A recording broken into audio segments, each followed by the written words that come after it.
అచల మహత్యము 32వ అధ్యాయం ప్రారంభం. మార్కండేయునికి నందీశ్వరుడు ఇంకా ఇలా తెలుపసాగాడు. ఇలా గౌరి ప్రవాళ పర్వతమును తపస్సు చేయు వృత్తాంతమును మహిషాసురుడు విన్నాడు.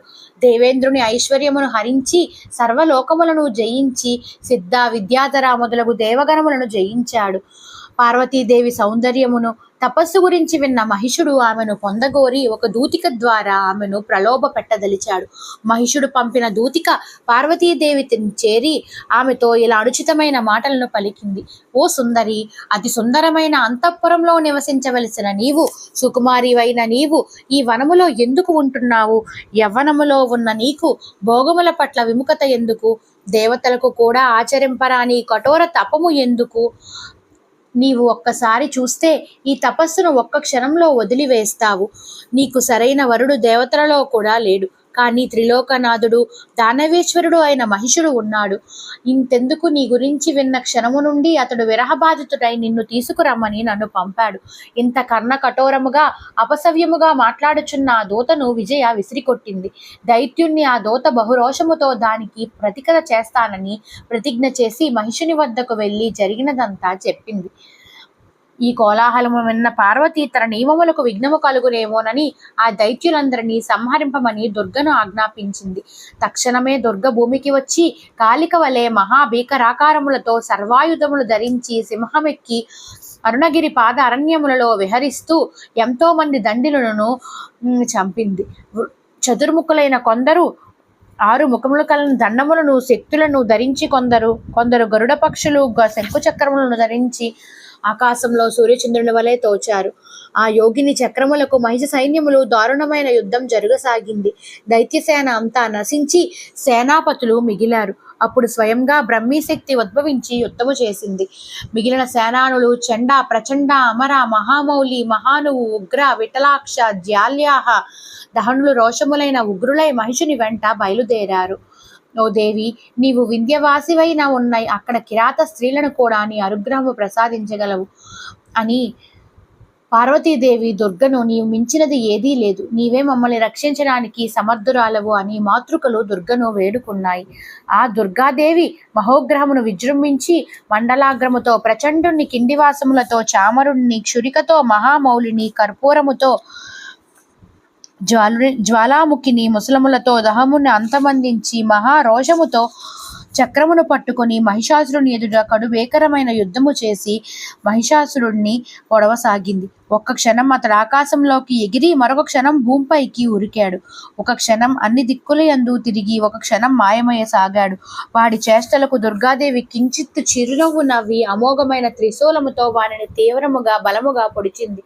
మహిషుడు తన స్వాభావిక ధ్వనితో నేలకూలిన తక్షణమే దుర్గవాని కంఠముపై తన పాదాలను ఉంచినది. ఆ కంఠముతో దుర్గ చేతితో పట్టుకుని నృత్యము చేయసాగింది.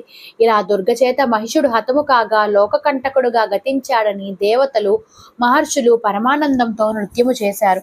దుర్గపై దివ్య పుష్పముల వాన కురిసింది.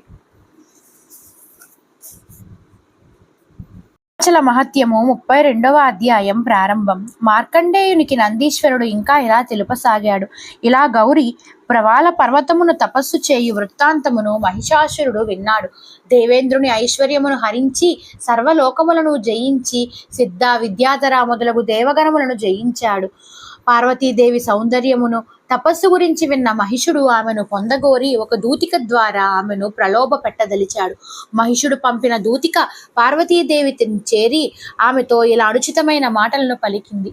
ఓ సుందరి, అతి సుందరమైన అంతఃపురంలో నివసించవలసిన నీవు, సుకుమారివైన నీవు ఈ వనములో ఎందుకు ఉంటున్నావు? యవ్వనములో ఉన్న నీకు భోగముల పట్ల విముఖత ఎందుకు? దేవతలకు కూడా ఆచరింపరాని కఠోర తపము ఎందుకు? నీవు ఒక్కసారి చూస్తే ఈ తపస్సును ఒక్క క్షణంలో వదిలివేస్తావు. నీకు సరైన వరుడు దేవతలలో కూడా లేడు, కానీ త్రిలోకనాథుడు దానవేశ్వరుడు అయిన మహిషుడు ఉన్నాడు. ఇంతెందుకు, నీ గురించి విన్న క్షణము నుండి అతడు విరహబాధితుడై నిన్ను తీసుకురమ్మని నన్ను పంపాడు. ఇంత కర్ణ కఠోరముగా అపసవ్యముగా మాట్లాడుచున్న ఆ దూతను విజయ విసిరికొట్టింది. దైత్యుణ్ణి ఆ దూత బహురోషముతో దానికి ప్రతికర చేస్తానని ప్రతిజ్ఞ చేసి మహిషుని వద్దకు వెళ్ళి జరిగినదంతా చెప్పింది. ఈ కోలాహలము విన్న పార్వతి తన నియమములకు విఘ్నము కలుగునేమోనని ఆ దైత్యులందరినీ సంహరింపమని దుర్గను ఆజ్ఞాపించింది. తక్షణమే దుర్గ భూమికి వచ్చి కాళిక వలె మహాభీకరాకారములతో సర్వాయుధములు ధరించి సింహమెక్కి అరుణగిరి పాద అరణ్యములలో విహరిస్తూ ఎంతో మంది దండిలను చంపింది. చతుర్ముఖులైన కొందరు 6 ముఖములు కలిగిన దండములను శక్తులను ధరించి కొందరు గరుడ పక్షులు శంకుచక్రములను ధరించి ఆకాశంలో సూర్యచంద్రుని వలె తోచారు. ఆ యోగిని చక్రములకు మహిష సైన్యములు దారుణమైన యుద్ధం జరగసాగింది. దైత్యసేన అంతా నశించి సేనాపతులు మిగిలారు. అప్పుడు స్వయంగా బ్రహ్మీశక్తి ఉద్భవించి యుద్ధము చేసింది. మిగిలిన సేనానులు చండ, ప్రచండ, అమర, మహామౌలి, మహానువు, ఉగ్ర, విఠలాక్ష, జ్యాల్యాహ, దహనులు రోషములైన ఉగ్రులై మహిషుని వెంట బయలుదేరారు. ఓ దేవి, నీవు వింధ్యవాసివైన ఉన్నాయి అక్కడ కిరాత స్త్రీలను కూడా నీ అనుగ్రహము ప్రసాదించగలవు అని పార్వతీదేవి దుర్గను నీవు మించినది ఏదీ లేదు, నీవే మమ్మల్ని రక్షించడానికి సమర్థురాలవు అని మాతృకలు దుర్గను వేడుకున్నాయి. ఆ దుర్గాదేవి మహోగ్రహమును విజృంభించి మండలాగ్రముతో ప్రచండుణ్ణి, కిండివాసములతో చామరుణ్ణి, క్షురికతో మహామౌలిని, కర్పూరముతో జ్వాలాముఖిని, ముసలములతో దహముని అంతమందించి మహారోషముతో చక్రమును పట్టుకొని మహిషాసురుని ఎదుట కడుభేకరమైన యుద్ధము చేసి మహిషాసురుణ్ణి పొడవసాగింది. ఒక్క క్షణం అతడు ఆకాశంలోకి ఎగిరి మరొక క్షణం భూమిపైకి ఉరికాడు. ఒక క్షణం అన్ని దిక్కులయందు తిరిగి ఒక క్షణం మాయమయ్యసాగాడు. వాడి చేష్టలకు దుర్గాదేవి కించిత్తు చిరునవ్వు నవ్వి అమోఘమైన త్రిశూలముతో వానిని తీవ్రముగా బలముగా పొడిచింది. మహిషుడు తన స్వాభావిక ధ్వనితో నేలకూలిన తక్షణమే దుర్గవాని కంఠముపై తన పాదాలను ఉంచినది.